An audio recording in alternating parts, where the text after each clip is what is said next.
안녕하세요. 니체 자라스트라는 이렇게 말했다.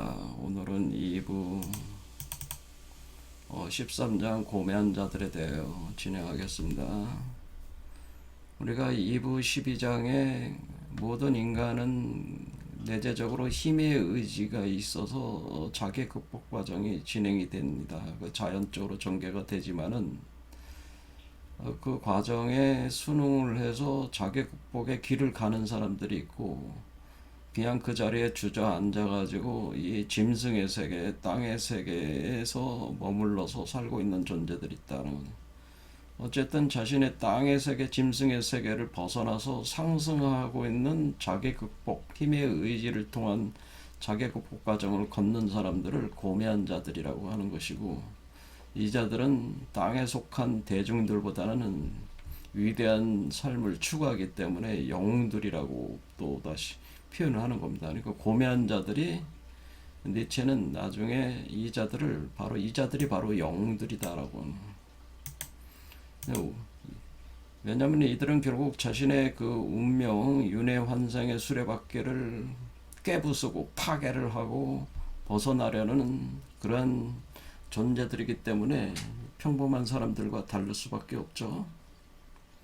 그래서 이 7개의 차크라를 바로 존재의 7차크라, 바로 그것을 니체는 짐승의 상태에서 이버맨지 상태로 변화하기 위한 인간을 달이라고 표현을 했는데, 그것을 존재의 대둥지, 사슬, 밧줄, 다리, 계단 이렇게 표현해요. 그래서 이 심장 차크라를 중심으로 해서 아래쪽을 궁, 용뱀이 지배하는 영역이고, 여기 위쪽을 독수리, 봉황이 지배하는 영역이 되겠습니다. 그래서 지금 여기서 고매한 자들은 뭐예요? 독수리가 되기 위한, 봉황이 되기 위한 요 선을 넘어서고 있는 자들이라고 볼 수가 있는 거죠. 뱀의 영역, 용뱀의 영역을 벗어나는 자들이더란 말이에요. 이 영웅들을 우리 동양에서는 대장부라고 하는 거예요. 대장부들. 진정한 장부들에는 대장부들이다. 그런데 문제는 이 고매한 사람들이 치명적 질병을 안고 있다고 하는 건데, 그건 뭐냐면은 이들은 어쨌든 간에 이렇게 자꾸 상승을 하려고 자꾸 하니까, 상승을 자꾸 이렇게 하려고 그러잖아요. 이렇게 자꾸 위로만 자꾸 올라가려다 보니까 어느덧 자신이 떠나온 그 땅의 세계에 대해서, 이 땅을 어떻게 보냐면은 자신들의 세계는 우월한 세계고 이 땅의 세계는 저열한 세계라는 의식이 박혀가기 시작하는 거예요. 이 땅은 열등한 세계다. 자신은 하늘의 우월한 세계로 간다. 이원적 세계관이 이제 들어오기 시작하는 거예요. 상승에 대한 집착이 생기는 거예요. 또 이게 자꾸 위로 올라가기만 하는 집착을 하는 거예요. 그렇게 되면 어떻게 돼요? 일종의 자기는 고매하고 이 땅에 속한 존재들은 열등한 존재로 보는 거니까, 이 자기 우월감이죠. 이것은 이제 보통 이렇게 들어가는 사람들은, 이렇게 빠져들어가는 사람들을 증상만이라고 하는, 증상만, 오만, 증상만에 걸렸다고 하는, 자기가 우월한 존재라 해요. 증상만에, 오만에. 근데 아직 이 자들은 벗어나질 못했어요. 그래서 이들은 이렇게 아주 치명적인 질병이라는 게 이게, 그러니까 이 고매한 자들의 상승 집착병은 결국 오만과 증상만을 만들어내서 그 세계에 그냥 갇혀버리는 거예요. 그러니까 올라가려고만 하는 거예요. 그러니까 사실은 이렇게 하다 보니까 이버맨시가 되어야 된다는 그것조차도 잊어버려요. 이 목적도 잊는다는 거예요. 그러니까 이버맨시가 구현을 해야지 마무리인데, 구현을 하는 데까지도 못 갔으면서도 자신은 구현한 것과 같은 착각을 일으키면서 거기에서 이제 길을 잃어버리게 된다. 이렇게 되는 거예요. 여기서 이제 길을 잃고 이제 헤매게 되는 겁니다. 현재 그 대부분의 그 영성 수행가들, 또는 뭐 철학가, 영성 수행가 철학가들이라든가 뭐 종교가들이 다 대개 이 정도 수준이네. 이 정도 수준에서 머물러 있다고 하는 겁니다. 그래서 이것이 너무나 치명적인 고질병이기 때문에 질병이기 때문에 차라리 상승하지 않았으면 더 나았을. 오히려 상승하지 않고 짐승의 세계에 있다가 자신이 적절한 타이밍에 올 때 단번에 뛰어 넘어가는 그것이 오히려 나았을 수도 있는 그런 상황이 되는 거죠. 이 사람들은 완전히 길을 잃어버린 상황이 되어버렸다는 거예요. 그래서 이런 문제들을 어떻게 해결을 할 수 있다. 이거에 대한 어떤 처방이죠. 처방을 해결할 수 있는 거. 일종의 처방전을 이제는 제시를 하게 되는 겁니다. 니체가. 자, 이제 다시 말씀드리자면 고매한 자들은 영웅들이다. 이들은 그 운명의 수레바퀴를 부숴버리기 위해서 스스로 자기 운명을 이제 개척하는 거죠. 개척하는 극복해 나오는 상승의 그 노정에 들어선 자들이고, 그래서 하늘로 올라가고 있는 자들이라, 그래서 땅에 속한 대중들하고는 차별화가 돼서 자신들은 고매하다고 생각하는 그 오만과 증상만에 이제 걸려 있는 상태고, 이 상승에 대한 집착병에 이제 걸려 있는 상태라고 하는 거죠. 이런 자들이 바로 고매한 자들이다라고. 그러니까 분명히 세상적으로도 굉장히 뛰어난 영성가들, 수행가들이라 철학이나 종교가들이다 이렇게 볼 수가 있겠습니다. 그래서 이런 자들에 대해서 이제는 쭉 이제 얘기를 이제 여기서 내용을 읽어보면서 이제 진행을 해보겠습니다. 내 바다 밑은 고요하다. 그 속에 익살맞은 괴물이 숨어 있음을 그 누가 짐작이나 하겠는가. 내 깊은 곳은 흔들림이 없다. 그러나 유영하는 수수께끼와 웃음으로 반짝인다. 자, 요거는 그 지금 그 짜라수트라 자신에 대해서 이제 얘기를 하는 거죠. 짜라수트라는 지금 어때요? 짜라수트라는 지금 자신이 10년 동안의 그 동굴 속에서 고행을 통해서 이버맨시를 구현을 했기 때문에 짜라수트라는 이버맨시가 나왔습니다. 이렇게 나와서 이 운명의 고리를 벗어난 존재란 말이에요. 그러니까 이 짜라수트라 입장에서 볼 때는 요 고매한 자들도 어때요? 보이면은 자기가 젊었을 때 이렇게 상승 자신도 똑같은 과정을 거쳐서 올라왔기 때문에 요 환히 보이는 거죠. 이 사람들이 하는 행위들이. 그러면서 지금 짜라수트라는 뭐를 하고 있어요? 짜라수트라는 지금 이 밖으로 나왔지만은 짜라수트라는 위버맨시를 구현한 존재지만은 다시 이 세계로 하강에 들어가서 이 사람들, 이 세상 사람들을 위버맨시로 변화하는 작업을 하고 있는 거잖아요. 그러니까 짜라수트라가 산 정상에 올라와 있을 때 이렇게 보면은 이 세계라고 하는 것은 바다와 같다고 하는 거죠. 왜냐면은 바다라고 하는 것은 결국 새로운 생명들이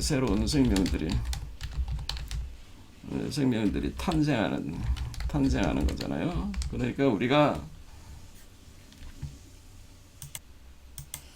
요 짐승에 속해 있는 땅에 속한 존재들이 속해 있는 세계가 바로 바다에 해당되는 거죠. 새로운 생명들이 탄생하는 바다란 말이에요. 그 새로운 생명들이 뭐예요?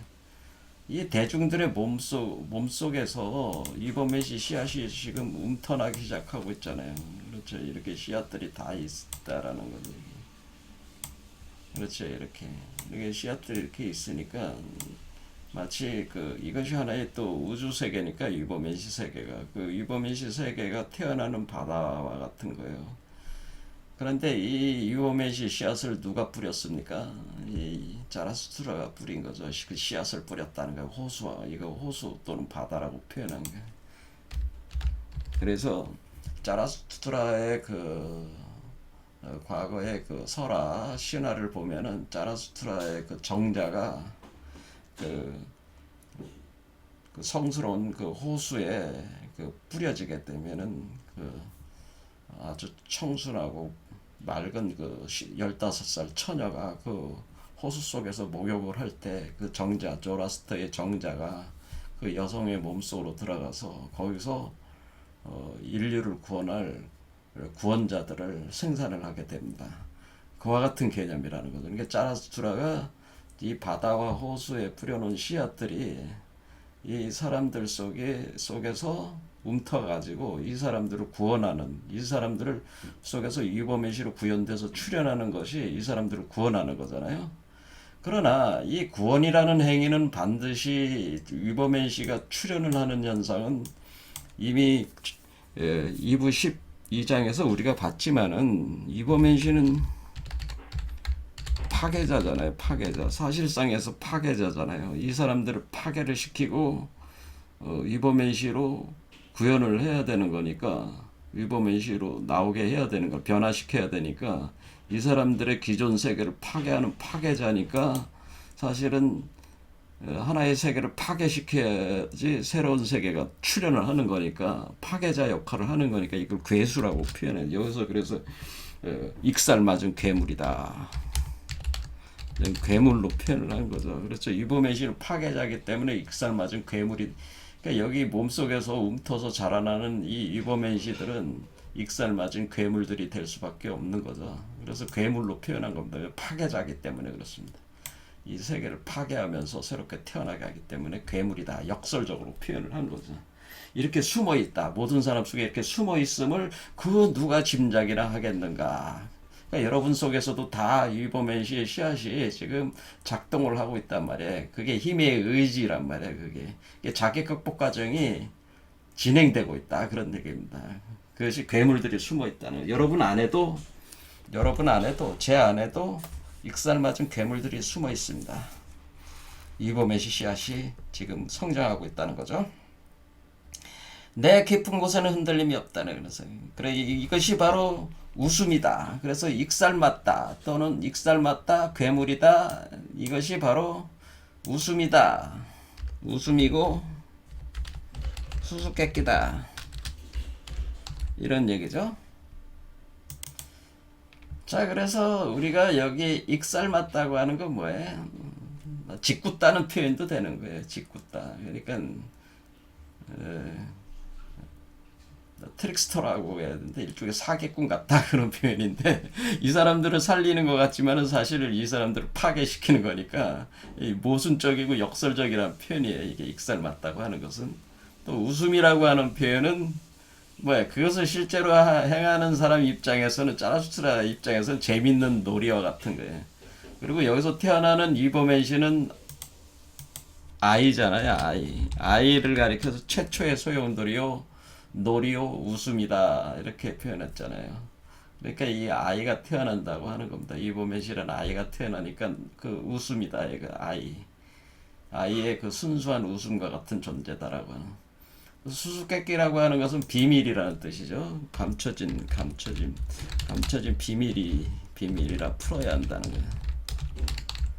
그렇죠. 여러분 안에 감춰져 있다라는, 감춰진, 여러분 몸속에 감춰진 비밀, 그러니까 여러분 자궁 안에 감춰져 있으니까 이것을 풀어내야지, 이 비밀을 풀어내야지 이것이 태어날 거 아니에요. 그러니까 그걸 수수께끼라고 한 건데, 근데 이 수수께끼의 원초적인 그 개념이 뭐로 이제 본 거냐면은, 창세기 3장에 그것이 이제 등장을 한 그 내용을 이제 수수께끼라고 이제 표현을 한 건데, 우리 이미 봤지만은 창세기 3장에 거기에서 우리가 그 뱀의 후손은 그 여자의 후손의 그 발꿈치를 상처를 내고, 여자의 후손은 뱀의 후손의 머리에 상처를 낼 것이라는 그 예언이 있잖아요. 그 문장 자체가 또 수수께끼다라고 얘기했습니다. 그랬을 때 그 여자의 후손이 바로 이버맨시죠. 여자의 후손이 이버맨시고, 뱀의 후손은 뭐예요? 우리가 이 뱀에 갇혀 있는 존재들 있잖아요. 대중이 궁에 갇혀 있는 존재들이니까 이 뱀의 머리를 깬다는 거 아닙니까? 뱀의 머리를 깨고 나오는 존재들이다, 그렇게 표현을 제가 설명을 드렸지만은, 이 창세기 3장에 뱀의 후손과 여자의 후손 간의 관계에서 등장하는 그 예언, 그 내용이 수수께끼에 해당된다, 그런 얘기죠. 자, 그러니까 이범의시를 수태분만하는 사람은 우리 일반 대중이기 때문에, 우리 일반 이범의시를 수태분만하고 있는 사람이, 그 인간 자체가 바로 그 여자죠. 우리가 다 여자란 말이에요. 그리고 우리를 가두고 있는 존재는 현재 우리는 뱀에 갇혀 있잖아요. 용뱀에 갇혀 있으니까. 그러니까 우리가 용뱀의 후손인 붉은 용의 머리를 깨고 우리 속에서 이버메시가 이렇게 태어나는 거. 그러니까 그걸 표현을 할 때 제가 이걸로 표현을 드렸잖아요. 우로보로스 개념으로. 우로보로스가 상징하는 게 그런 것이다라고 이렇게 돼 있어가지고 이렇게 표현했잖아요. 그래서 뱀의 머리를 깨고 나온다는, 뱀의 머리를 물어 뜯고 나온다고 표현이, 우리가 3부 2장인가 거기서 환영과 수수께끼에 대하여 거기에 내용을 제가 미리 설명을 했었습니다. 자, 요런 개념이죠. 자, 그래서 우선 니체는 짜라투스트라의 입을 빌려서 자신의 상태에 대해서 설명을 했습니다. 자기가 하고 있는 작업에 대해서 설명을 했고요. 그 다음 문장들이 이제 이 고매한 자들에 대한 내용들이니까 한번 읽어보겠습니다. 오늘 나는 어떤 고매한 자, 엄숙을 떠는 자, 정신의 참여자를 보았다. 오, 그 추한 꼴에 내 영혼은 얼마나 웃어댔던가. 숨이 가득 들이마신 사람처럼 가슴을 부풀린 채 고매한 자는 거기 말없이 서 있었다. 사냥에서 잡은 추한 진리들을 매달고 갈갈이 찢긴 옷을 잔뜩 걸친 채로, 게다가 많은 가시들이 그에게 달려있지만 장미는 보이지 않았다. 그는 여전히 웃음과 아름다움을 배우지 못했다. 이 사냥꾼은 깨달음의 숲에서 어두운 얼굴로 돌아온 것이다. 그는 사나운 짐승들과의 싸움에서 돌아왔다. 그런데 그의 진지함으로부터 아직도 한 마리 사나운 짐승이 내다보고 있다. 그가 이겨내지 못한 사나운 짐승이. 펄쩍 뛰어들려는 호랑이처럼 그는 여전히 거기에 서 있다. 하지만 나는 이처럼 긴장하고 있는 영혼들을 좋아하지 않는다. 이처럼 뒤에 움츠리고 있는 것은 전부 내 취향에 맞지 않는다. 벗들여 취향과 입맛은 다툴 문제가 아니라고 하려는가. 하지만 모든 삶은 취향과 입맛을 두고 벌이는 싸움이거늘. 취향, 그것은 저울추이자 저울판이며 동시에 저울질하는 자다. 저울추의 저울판과 저울질하는 자를 둘러싼 삶을 버리지 않고 살겠단 살아있는 것 일체의 화 있을지어다. 저 고매한 자가 자신의 고매함의 실증을 느낄 때야 비로소 그의 아름다움도 드러날 것이다. 그때야 나도 그를 맛볼 요량이고 그를 맛있다고 여길 것이다. 자, 여기서 우리는 이제는 고매한 자는 결국 자신의 고매함을 버려야 된다는 것이 이제는 맨 마지막에 제가 읽은, 그래서 이제 마지막에 나와서 자신의 고매함의 실증을 느낄 때야 그의 아름다움도 드러난다고 하는 거니까, 결국 고매한 자는 자신의 고매함을 버려야 된다는 것을 얘기를 하고 있습니다. 자, 고매한 자는 자신의 아름다움을 가지고 있지만 아직 드러나지 않았다라고 합니다. 이것은 뭐냐면은, 이 아름다움이라는 것은 나중에 이제는 나오지만은, 결국에는 이 고매한 자는, 하늘로 올라간 고매한 자는 다시 땅으로 하강을 해야지만 된다라고 해요. 하늘로 오른 자는 반드시 다시 땅으로 하강해야만 한다. 이것이 바로 아름다움이다. 자신이 생각하는 아름다움이라고 얘기를 합니다. 이것이 진정한 아름다움인데, 그러면은 땅으로 다시 하강해야 된다는 것은, 땅으로 하강한다는 것은 뭐예요? 우리가 땅은 뭐를 뜻하는 거야? 땅은 우리가 육체를 뜻하는 것이고, 하늘은 우리가 정신을 뜻하는 것입니다. 그래서 우리가 하늘로 올라갔다는 것은 계속 육체를 벗어나서 자꾸 정신화돼 가지고 순수 정신화가 되는 방식으로 위를 향해서 자꾸 더욱더 순수하게 만드는 거죠. 그러니까 여러분들이 뭐 약을 다릴 때라든가 뭐 이렇게 할 때, 뭐 우리가 술을 빚어낼 때 이런 데 자꾸 몇 번씩 증류를 계속 해나가면서 계속 다리고 또 다리고 또 다리고 계속 이렇게 하는 건 뭐예요? 계속 순수한 것을 응집해 나가는 것이 땅에서 하늘로 올라가는 거잖아요. 그러면서 찌꺼기들을 버리잖아요. 그렇죠? 이렇게 약탕기가 약 다릴 때 예전에 그와 같은 거네. 이렇게 상승하는 게 그런 건데, 그럼 그건 육체를 버리고 정신화되는 현상이라고 보면 돼요. 상승이 정신우위성이죠. 그런데 하강을 한다는 건 뭐야? 다시 육체를 입어야 된다는 얘기야. 땅으로 하강한다는 얘기는 다시 육체를 입어야 돼. 육체를 입어야 한다 하는 얘기입니다. 그러니까 육화가 돼야 된다는 얘기. 육화.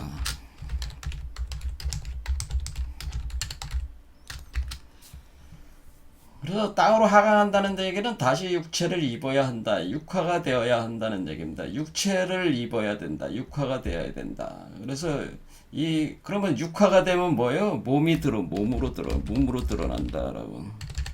그러면 우리가 그 아름다움이라고 하는 것은 이 아름다운 몸을 뜻하는 거예요.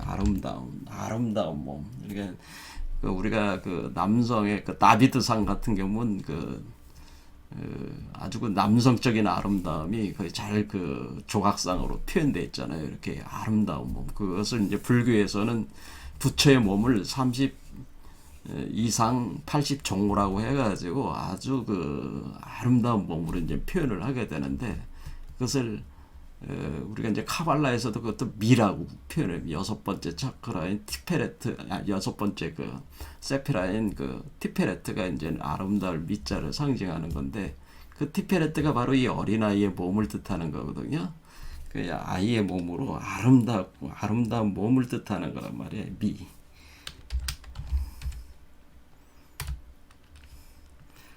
이 아름다움도 드러난다는 것은 바로 고매함을 버려야 진정으로 고매함을 버린다고 하는 것은 하강한다고 하는 것이요. 땅으로 하강한다고 하는 것은 다시 육체를 입는다는 뜻이요. 육체를 입으면은 그 육체가 아름다운 육체로 드러나는데 그 아름다운 육체, 그 아름다운 몸이 그것이 아름다움이라는 그 미적 가치를 실현한 그 몸이라 그런데 아름다움을 실현한 것이다 그런 얘기예요.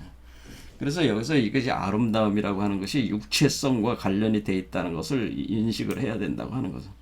그러니까 여기 고매한 자는 고매함을 버린다고 하는 것은 바로 정신을 버리고 정신을 다시 육체화해야 된다고 하는 겁니다. 그러니까 지금 우리가 상승을 이렇게 했잖아요. 상승을 했으면은 상승한 자는 반드시 하강을 해야 된다.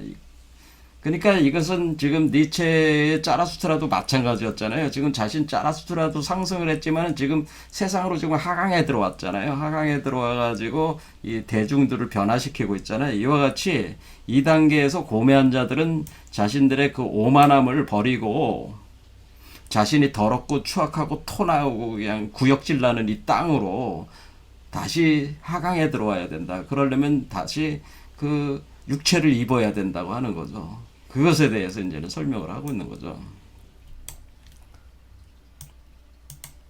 자, 그래서 우리가 어린아이로 태어난다는 건 어린아이는 육체잖아요. 육체로 나오는 거면. 어린아이는 그냥 육체란 말이야. 뭐 정신이 있습니까? 어린아이가 육체와 정신이 하나인 거야. 그러니까 이 아름다운 몸이라고 하는 것은 아이의 몸이요.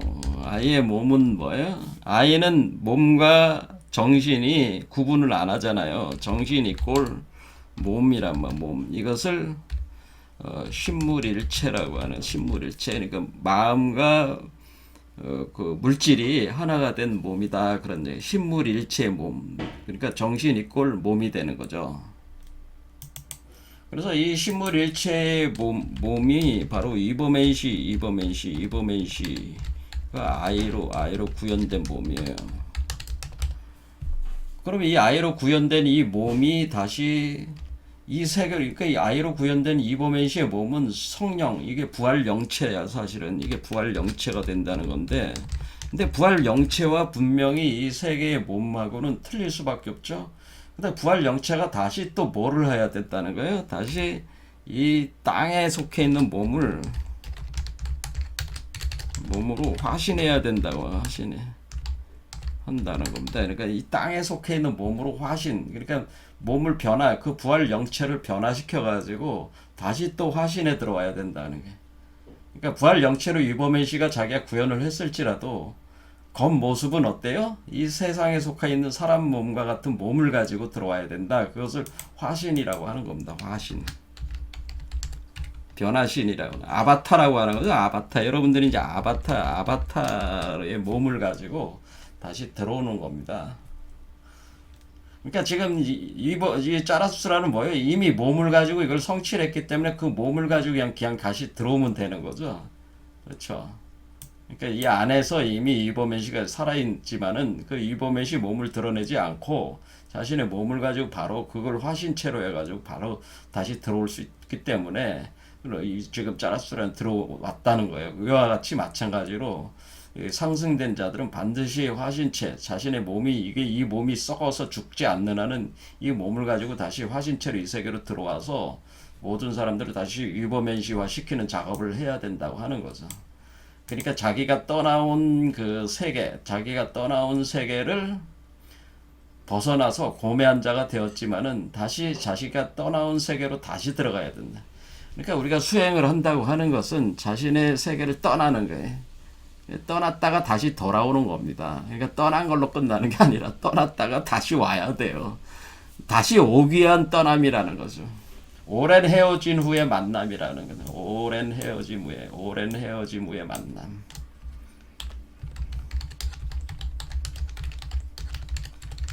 자, 오랫동안 우리는 헤어진 뒤에, 그렇죠? 이렇게 떠난 뒤에 다시 만나는 거죠. 만나는 걸로 이렇게 가는 겁니다. 자, 그 내용이 이제, 그래서 우리 이제 아름다움이 뭔가요? 아름다움이 이제 그때 이제 설명을 나온다고 했지만은 결국 아름다움은 하강하는 것이 아름다움이다. 하강할 때 그 아름다움이, 아름다운 자가 바로 하강하는 자라고 표현이 되어 있기 때문에 하강하는 자. 그럼 하강한다고 하는 것은 육체를 입어야 되고, 일단은 부활 영체로서의 아이의 몸, 아름다운 몸을 먼저 성취합니다. 그리고 나서 자신이 이 세계에 맞는 몸, 화신체로 다시 변화시켜가지고 이 세계로 들어오게 아바타로 해가지고 자신의 몸을 그대로 이 세계에서 활동할 수 있는 몸을 해가지고 이 세계로 이제 들어오는 거예요. 자, 이런 식으로 되는 겁니다. 이런 과정을 생각을 하시면서 이제는 더 지금까지 읽었던 내용 보겠습니다. 오늘 나는 어떤 고매한 자, 엄숙을 떠는 자, 정신의 참회자를 보았다. 오, 그 추한 꼴에 내 영혼은 얼마나 웃어댔던가. 그러니까 스스로 자칭 자신이 뭐예요? 자신은 고매하다고 얘기하는 자들이죠. 그러니까 엄숙을 떨어댄다는 거지. 왜? 나는 정신적인 존재고 너는 그 물질적인 존재니까 자신은 뭐예요? 자신은 고귀하고 엄숙한 존재라고 얘기해요. 가볍지 않은 존재라. 자기는 남이 하지 못한 어떤 위대한 일을 해낸 존재들이다. 그러나 한마디로 잘난 척하는 증상만에 오만과 증상만에 걸려있는 자들은 말이에요. 그래서 뭔가 자기가 뭐 대단한 것처럼 거들먹거리는 자들. 대개 이 영성수행가들, 철학가들, 종교가들 중에 뭐 자기가 대단한 듯이 엄숙을 떠는 자들이 많아요. 뭐 하나 제대로 깨달음을 얻지도 못하는 자들이 엄숙을 떨어대면서 그렇게 잘난 척을 해야 된다. 그러니까 겉으로 말로 잘난 척 하는 게 아니라 그 모습을 엄숙하게 그냥 치장을 해가지고 상대방을 현혹시키는 거죠. 정신의 참회자를 보았다. 정신의 참회자는 뭐예요? 이들이 고매한 자로 해서 이렇게 자랐지만은 아직까지 그 땅의 습성은 버리지 못했으니까 항상 자기가 어떤 완전할 수는 없잖아요. 그러니까 고매함도 완전한 고매함은 아니니까 항상 그 더러움과 같이 이렇게 있다 보니까 자기가 무의식 중에 어떤 일종의 계율을 범하는 거죠. 계를. 내가 술 먹지 말고 고기 먹지 말고 뭐 음계를 범하지 마라. 뭐 이런 계율들이 있는데 그 계율 중에 자기가 뭔가 하나 이렇게 딱 어겼을 수도 있잖아요. 그러면 그것에 대해서 또 나는 이렇게 이 계율을 어겼다 해서 이걸 참회를 하고 그러는 거 있죠. 반상 정도를 넘어서 아주 참회하는 그게 정신의 참회자라는 이게 이 계율을 추구하는 자들. 그러니까 이 정신의 고매함을 유지하기 위해서 계율을 추구한다는 계율. 그렇죠. 계율을 만들어 가지고 도적질하지 말라, 살인하지 말라, 뭐 이런 계율들 있잖아요. 음란하지 마라. 뭐 먹는 거에 이르러서 뭐 먹지 마라. 뭐 그런 것들 있잖아요. 그런 계율이란 말이에요. 이 계율들을 어기면은 그 계율들은 뭐 더러워지는 거죠. 땅 육체에 속한 거에 떨어지는 거니까 이 계율을 지켜야지만이 순수한 정신 세계를 유지하는 그런 개념이 되니까 이 계율을 지키려고 발버둥 친단 말이야. 여기서 실수를 해서 하나씩 어겼어. 그러면은 그걸 참여하는 거지. 그러면서 자기는 또 계율을 잘 지켰어요. 그러면 남이 시키지 못한 내가 계율을 다. 나는 음란을 정복했어. 뭐 이런 식으로. 나는 도적질도 하지 않고, 나는 강도질도 하지 않고, 나는 살인도 하지 않고. 그러니까 자기는 뭐 세상으로 볼 때는 깨끗하고 고귀한 자가 되니까 엄숙을 떨어대는 고매하다고 생각하는 거예요. 이렇게 생각하시면 된다는 거죠. 그런 자들이 많잖아요. 보면은 그런 데서 가치를 추구하는 자들이 많이 있다. 자, 그래서 이들은 뭐야? 자신의 그런 어떤 고귀함, 고매함에 대해서 아주 그 오만한 그 증상만에 걸려가지고 뭐냐면 숨을 가득 들어 마시고 가슴을 부풀리고 어때요? 아주 그냥 자기 잘난 척하는, 그러니까 말로 잘난 척하는 게 아니라 그 뭐 풍겨 나오는 기세 자체가 아주 그냥 대단한 거죠. 자기가 뭐 대단한 그 존재인 것처럼 이렇게 거들먹거리다. 제 표현으로는 거들먹거리다 그겁니다. 이런 자들은 거들먹거린 자. 근데 자신이 고매하다고 생각한다. 나는 선한 자고 나는 고매한 자고 이런 식으로 생각한다. 그래서 사냥에서 잡은 추한 진리들을 매달고, 그러니까 이들은 사냥을 한 거잖아. 뭐야? 이 짐승들은 사냥한 거잖아. 자신의 짐승들을. 어떤 짐승들이야? 뭐 도적질하는 마음, 살인하는 마음, 음란을 떠는 마음, 이런 것들이 다 짐승성인데 이 짐승성들을 사냥을 했으니까 짐승들을 그냥 사냥해서 잡았다 이게. 그래서 그것을 추한 진리들을 매달고 사냥해서 잡은 추한 진리들을 매달 거기서 벗어났으니까 그 계율을 통해서 갈갈이 찢긴 옷을 잔뜩 걸친 채로, 그러니까 이들이 그 세상에서 뭐 먹지 마라 하다 보니까 먹을 수 있는 거는 이 세상에 있는 물질 음식이 먹을 수 있는 게 하나도 없어. 그래서 채식주의자가 될 수밖에 없잖아. 그렇죠. 살인하지 말라고 그랬으니까 뭐. 그러니까 이게 정신성만 이제 섭취하게 되는 거. 정신성. 그러니까 우리가 의식, 정신, 이런 향기, 뭐 이런 어떤 비물질적 음식들, 그 단식이라고 합니다. 우리가 이빨로 씹어 먹는 음식들 말고 이빨을 사용하지 않는 음식들을 먹는 정신적 음식을 먹는 자들이기 때문에 이 자들은 뭐 배가 고프죠. 맛이 없죠, 별로 그 음식들이. 자, 그러다 보니까 이렇게 짐승들과 싸우다 보니까 갈갈이 옷을 찢겼어. 그래서 많은 가시들이 그에게 달려있지만 장미는 보이지 않았다. 많은 가시들이 달려있다는 얘기는 뭐예요? 사실은 이것은 그 우리가 그 연금술적 변화를 거치면서 이 사람들이 그 뭐냐면은 그 일종의 금기가 강해졌다는 뜻인데요. 이게 금기는 날카로움이잖아요. 칼, 검, 주사바늘 여러분이 생각하시면 돼요. 바늘 같은 것이 몸에 이렇게, 그러니까 이 나무로 보면은 이 나무가 이렇게 가지가 뻗어나면 가지가 뾰족뾰족하게 뻗어나오는데 이 가지가 요 가지 하나하나가 뭐예요? 유리 같은 걸로 이렇게 해줘가지고 이렇게 바늘과 같은 걸로 이렇게 생각하시면 된다. 그러면 이게 마치 가시나무 같이 된다. 그래서 이 가시 같은 그 존재가 된다는 거죠. 그래서 이게 상당히 자신도 고통스럽고 타인도 고통스럽게 만드는 그 가시들로 된.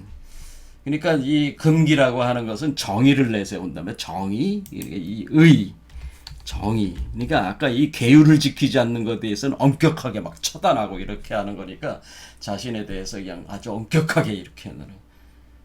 그러니까 뭐야? 이것이 자신만 엄격한 게 아니고 상대방한테도 엄격한 거니까 이게 가혹한 거죠. 그 가혹한 가시 같은 존재가 된다네. 그런데 이들은 장미는 보이지 않았다는 거예요. 꽃은 안 보이는 거예요. 근데 이게 이 나무가 꽃을 피워야 되는데 꽃이 안 보였다는 얘기는 아직까지 이 자들이 수행하고 있는 상태라. 아직까지도 이게 꽃이 펴야지 열매를 맺는데 꽃을 피우지 못한 거야. 꽃을 피워야 열매를 맺는데 아직 장미꽃을 못 피웠어. 그런데 장미꽃을 피우지 못한 상태다. 그러니까 열매라고 하는 것이 결국 이 위버맨시인데, 육화된 위버맨시가 열매입니다. 열매라고 하는 것은 육화된 위버맨시대. 그래서 열매라고 하는 것은 육화된 위버맨시입니다.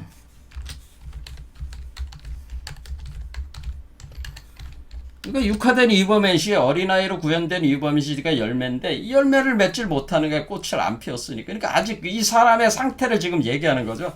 아 그러니까 이 사람은 아직까지 그 이버맨시를 구현을 하지는 못했구나. 육화를 시키지 못했구나.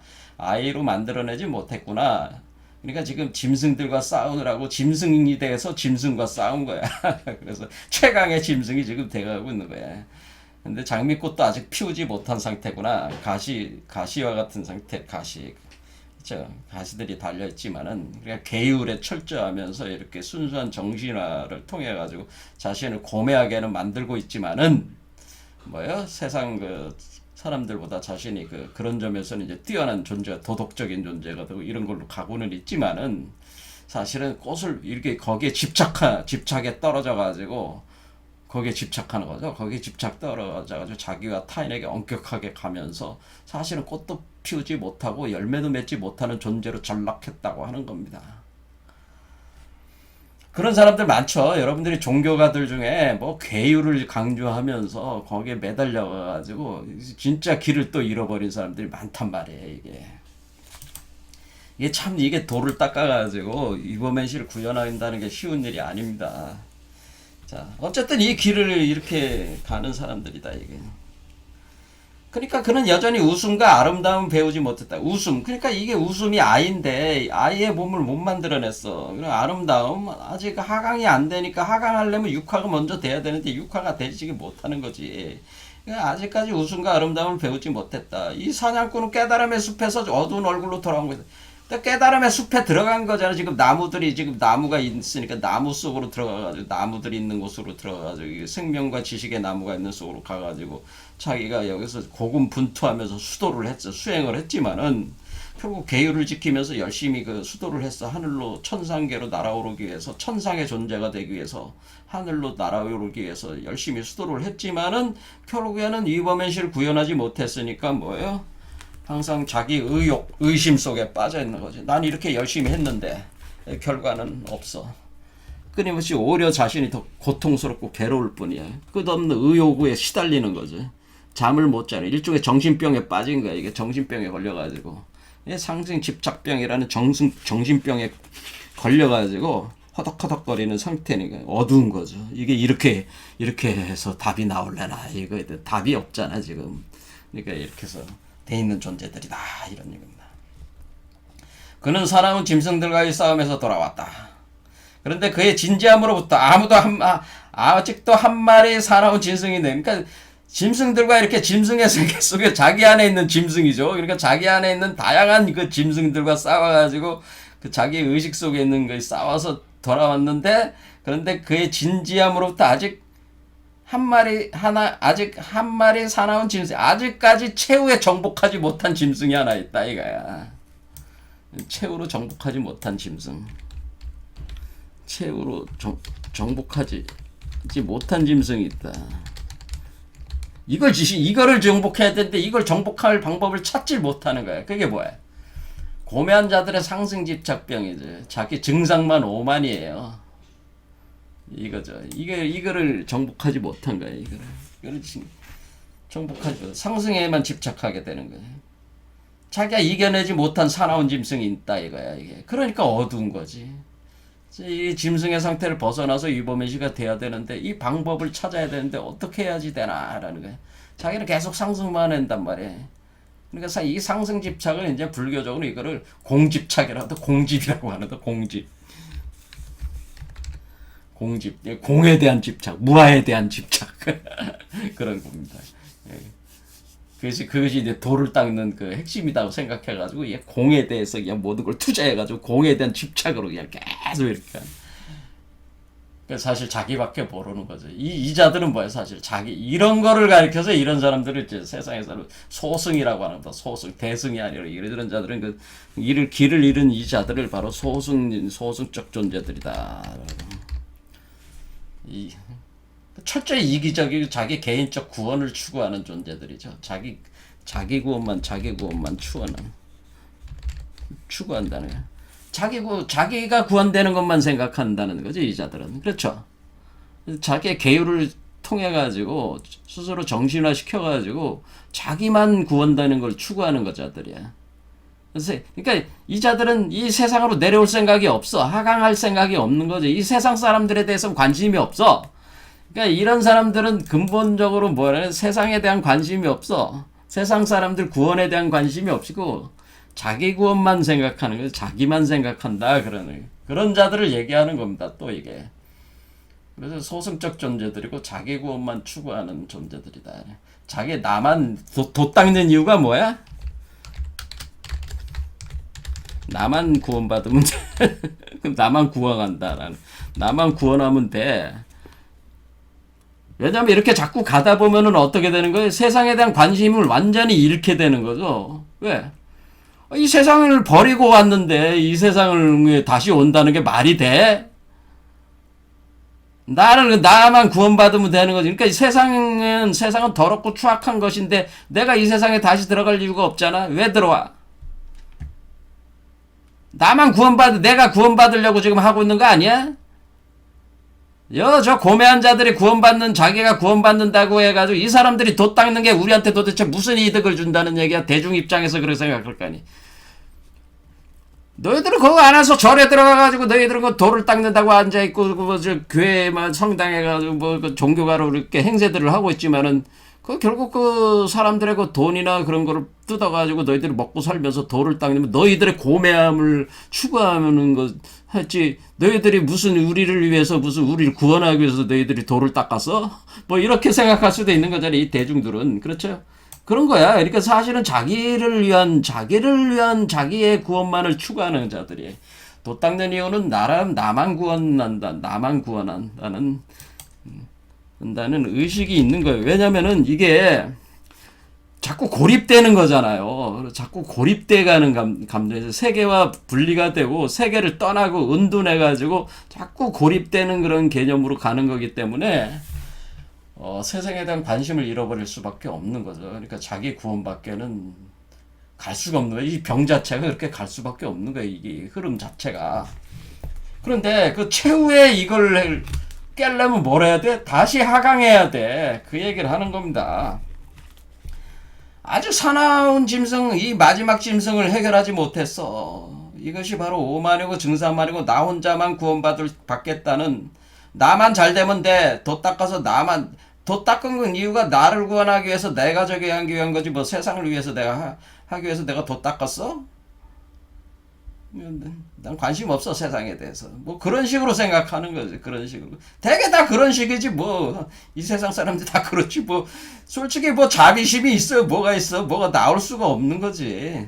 저도 마찬가지예요. 저가 뭐 그 사람들 비난을 해야 되지만 제가 비난할 자격은 없지만 비난을 하는 겁니다. 사실은 펄쩍 뛰어들려는 호랑이처럼 그는 여전히 거기에 서 있다. 그렇죠. 그 짐승이죠. 호랑이 같은 짐승. 왜 호랑이라고 표현을 하냐면은 이게 지금 이렇게 올라가는 것이 꽃이 피우는 시기인데 이때는 동방목이에요. 동방목. 봄을 뜻하는 거니까 이 동쪽에서 가장 강한 짐승이 뭐야? 호랑이잖아. 동쪽 봄은 호랑이고 서쪽 가을은 백호란 말이야. 백호. 이걸 백호인데 이 백호를 사자라고 하는 거래. 사자.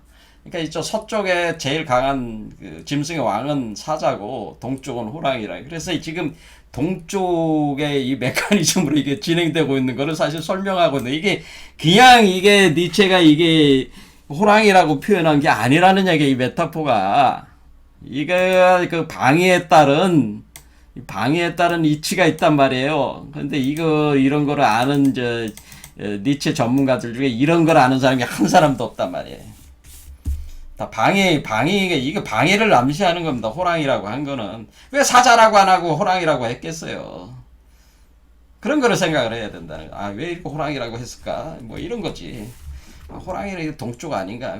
이게 이렇게 우리가 꽃이 피는 시기니까 지금 가시지만 꽃은 아직 피우지 못했지만 꽃이 피우는 시기라는 뜻이요. 거의. 근데 꽃을 피워야 되는 시기인데 그게 바로 동쪽 봄인데 봄은 그 계절로는 봄이고 시간으로는 방위적으로는 동쪽인데 동물로는 호랑이다. 그럴 겁니다. 자.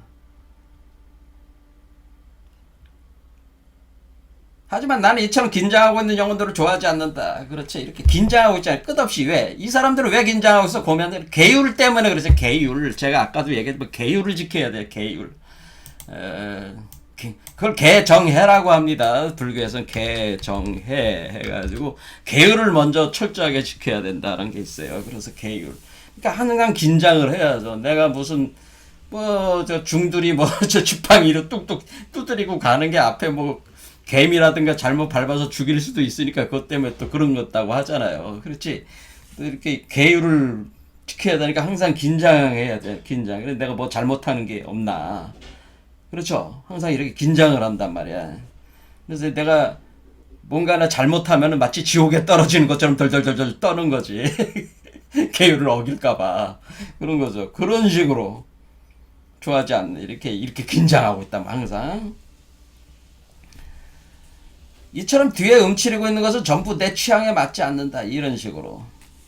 취향에 맞지 않는다. 이게 짜라수트라에게 맞지 않네. 짜라수트라는 뭐든 데 과감하게 하는 거지. 얘네들은 그냥 아주 그냥 달달달달 떨면서. 그러니까 뭐, 그게 왜 자기 구원받기 위해서 그 아주 조금의 실수라도 하면 그냥 굴러 떨어지는 것처럼 그냥 아주 이 사람들 수행하는 사람들 보면 아주 기가 막힌 계율들을 많이 만들어가지고 하는 걸 보면은 그런 게 있습니다. 이제 공부를 해보시면은 아주 재밌는 사람들이 많이 있어요. 자, 벗들이여 취향과 입맛은 다툴 문제가 아니라고 하려는가? 하지만 모든 삶은 취향과 입맛을 두고 벌이는 싸움이다. 그러니까 이렇게 짜라수트라의 취향이 있고 이제 고매한 자들의 취향이 있단 말이야. 그러니까 고매한 자들의 취향은 뭐야? 이 세상에 더러운 거는 먹고 쓰고 그런 걸 싫어해. 이 사람들은 일단 더러우니까. 그러니까 이 사람들은 정신적인 음식을 추구하고 계율을 지키는 것을 통해 가지고 정신적인 음식이나 어떤 정신적인 어떤 대상들에 대한 추구를 주로 하니까 취향이 그렇게 갈 수밖에 없어요. 이게 수행을 하다 보면은 점점 이 고매함 세계에 들어가다 보면은 취향이 그렇게 갈 수밖에 없다. 그러니까 예전에는 잘 먹던 그 고기도, 예, 내가 돼지고기, 소고기 잘 먹었는데, 원래 짐승 상태, 이게 있을 때는. 근데 이 사람들이 수행을 하잖아요? 수행을 하면 어느 순간에 우리가 먹는 돼지고기나 소고기가 역겨움이 느껴진다고. 역겨움이, 구토증이 올라와요. 그래서 취향이 바뀐 거야. 입맛이 바뀐 거야, 그게. 이해가 되시죠? 이 상태가 바뀌면은, 그 입맛과 취향이 바뀌게 돼 있단 말이에요. 그럼 이 사람들은 밥을 못 먹어. 그러니까 이 사람들은 고매하게 가는 사람들은 일반적으로 먹는 고기들을 잘 못 먹기 때문에 채식으로 갈 수밖에 없는 거예요. 채식을 해야 돼서 하는 게 아니고 이 세계의 그 음식들이 구토증을 일으킨단 말이야. 사실 이 사람들이 정결하지 못한 음식으로 느껴지기 때문에 취향이 바뀌어가지고 그러니까 취향 그것은 저울추이자 저울판이며 동시에 저울질하는 자는 그 사람의 취향 자체가 그 사람의 그 어떤 상태를 보여주는 거라는 거죠. 그 사람의 그 평가 상태 평가할 수 있는 어떤 상태를 보여주는 거야 그게. 그런데 또 이범현 씨를 구현한 짜라수라의 취향은 또 들리겠죠? 그렇죠. 짜라수라는 또 고기를 먹어. 소고기 돼지고기 다 먹어. 왜? 얘는 내려왔어요. 하강에서 내려왔으니까 하강에 얘는 이제 더 이상 아무것도 걸림길이 없어요. 얘를 짜라수라는 이제 걸릴 게 아무것도 없으니까 모든 걸 다 먹어. 똥도 먹고 오줌도 먹고 다 먹어. 자, 여기 보면은 여기 이 짐승에 있는 놈들은 그 똥도 못 먹고 오줌을 못 먹지만 얘는 똥도 먹고 오줌도 먹을 수 있는 사람이야. 이 사람은 또. 그러니까 이게 완전히 달라지는 거죠. 이게 취향들이 달라진단 말이야. 이렇게. 왜 생각의 범위가 예전에는 뭐 그렇잖아요. 뭐 우리가 군뱅이 같아 꾸물꾸물거리니까 못 먹는다고 사람들이 생각하지만 야 그거 먹으면은 간병에 좋다 그러니까 사람들이 군뱅이 갖다가 또 이렇게 다 먹잖아. 여같이 의식이 바뀌면은 그 취향도 입맛도 바뀌고 취향도 바뀌게 되는 거죠. 그러니까 의식이 바뀌니까 의식 상태에 따라 취향과 그게 바뀌는 거니까 이렇게. 그래서 결국 그 사람의 취향이 그 사람의 상태를 규정짓는 것이다 라고 하는 그런 측면이 있다고 하는 거죠. 그 저울 때 놓고 보면은 이 사람은 어느 레벨이라는 게 요것이 카테고리가 이렇게 나온다 그런 뜻입니다. 이게 저울질한다, 뭐 저울판에 올려놓는다 하는 게. 저 고매한 자가 자신의 고매함의 실증을 느낄 때만 비로소 그의 아름다움 드러날 것이다. 자, 여기까지 해서 이제는 고매한 자가 이제 아름다움 드러내기 위한 결론적인 얘기부터 먼저 하고 이제는 쭉 설명을 했습니다. 자, 그 다음에 다음 문장 읽어보겠습니다. 저 고매한 자가 자신에게 등을 돌릴 때야 비로소 그는 자신의 그림자를 뛰어넘을 것이다. 그렇죠? 자, 자신에게 이제 등을 돌려야 돼. 하강해야 된다는 얘기죠. 이제 상승한 것에 등을 돌려서 하강해야 된다. 그 그림자를 뛰어넘을, 그림자라는 건 뭐예요? 자신의 환영, 자신이 창조한 세계, 자신이 만든 세계, 자신의 인식에 따라서 구현된 그 세계가 그림자잖아요. 자신의 그림자를 넘어서야 된다. 자신의 세계를 넘어서기 위해서는, 그렇죠? 자신의 정신으로 그려낸 이 세계를 넘어서기 위해서는, 넘어선다는 건 뭐예요? 밖으로 나와야 된다. 이 밖으로 나오려면은 이걸 육화를 시켜야 되는데, 그러려면 자신의 세계도 또 벗어나야 된다. 그러니까 계속 뭐야? 자기 부정이죠. 계속 극복하는 거죠. 이게 계속 극복하는 거죠.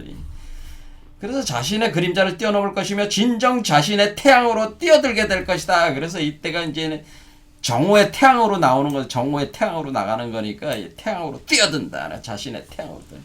자신이 태양과 같은 존재가 되는, 자신의 운명의 주인, 자신의 운명, 자신의 세계의 주인이 되려면 그 세계의 태양, 근원 태양이 돼야 된다. 그런 얘기.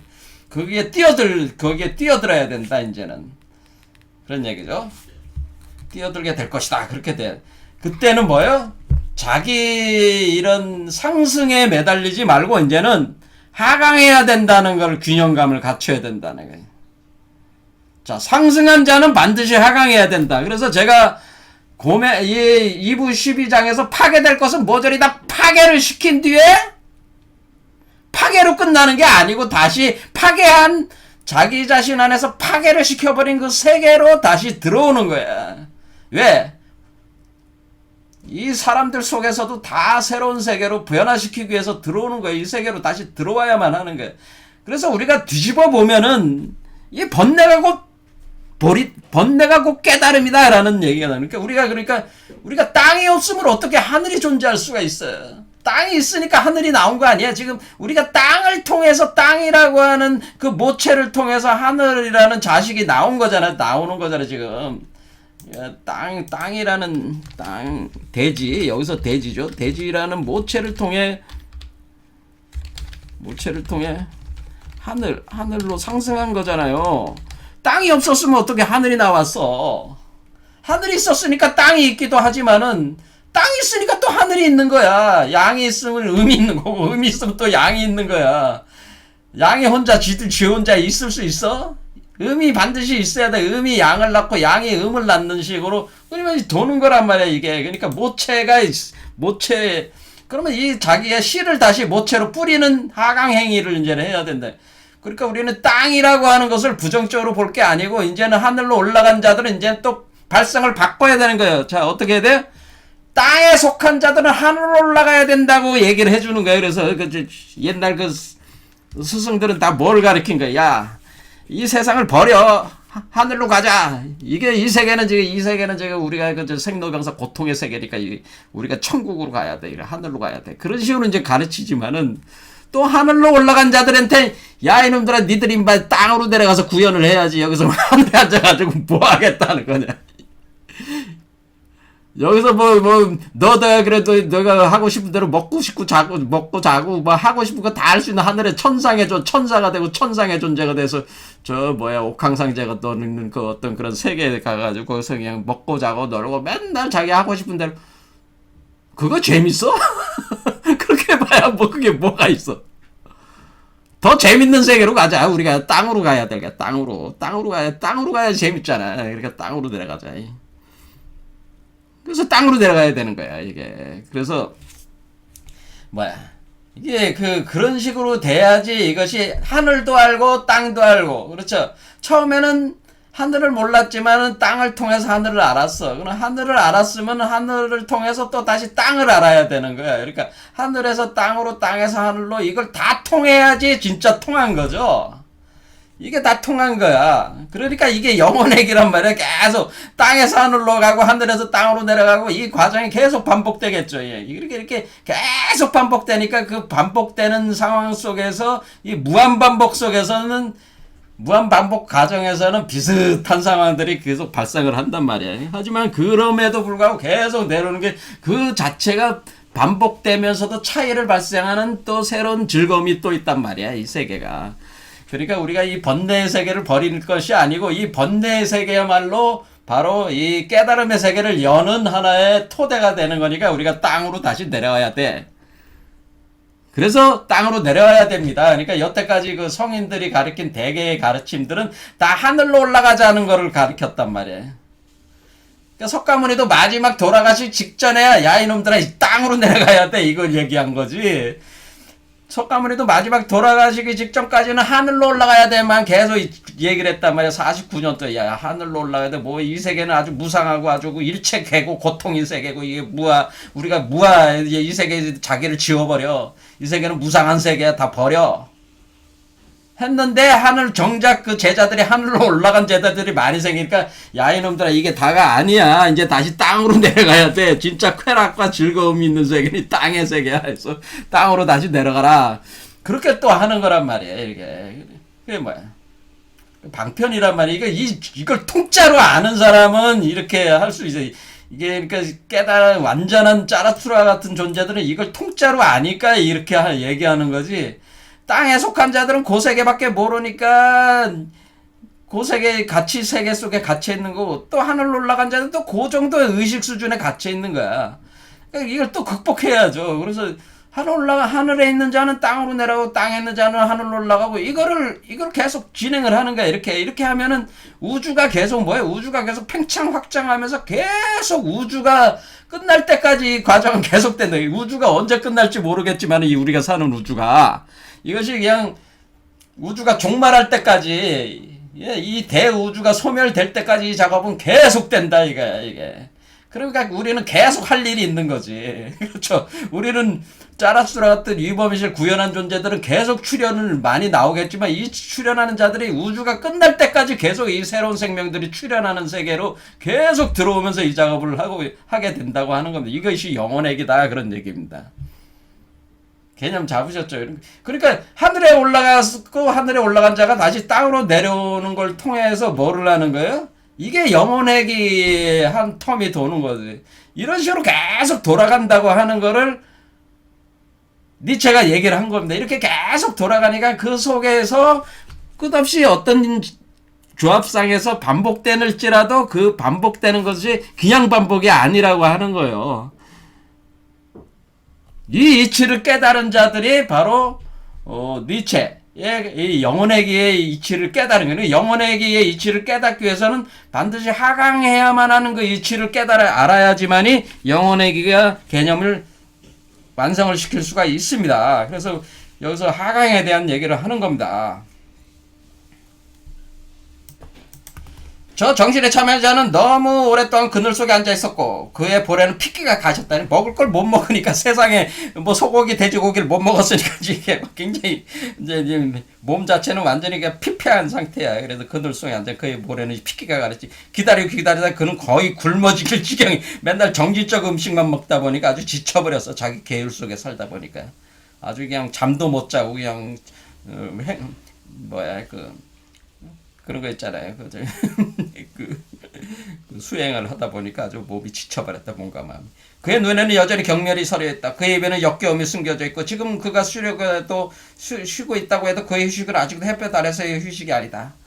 자, 지금 이 사람도 고매한 자들도 지금 쉴 수가 없어. 그렇죠. 끊임없이 긴장한 상태에서 이 고매함을 유지하기 위해서, 계율을 지키기 위해서 그냥 발버둥 치면서 잠도 못 자면서 여기서 하고 있단 말이야. 그러니까 이거는 진정한 이게 아니야. 이제는 여기서 이제 벗어나야 돼. 그러면 뭐 해야 돼? 진정한 아름다움. 하강해야 된다는 건 그 해결 처방전은 뭐예요? 이제는 여기서도 자기 부정을 해야 되는 거죠. 이제는, 야, 이게 다가 아니구나. 결국에는 나만 내가 나만 구원하겠다는 이 의식만으로는 내가 구원받을 수가 없다는 거예요. 결국에 타인을 구원해야지 내가 구원받는 거구나라는 거를 깨닫게 된다고 하는 겁니다. 그래서 여기서 역전 현상이 또 한 번 일어나는 겁니다. 그래서 극적반 한 뒤에 다시 또 한 번 극적반 또 일어나는 거예요. 그래 극적반 극적반 극적반이 계속 일어나는 게 영혼의 기다. 오늘 여기까지 하겠습니다. 감사합니다.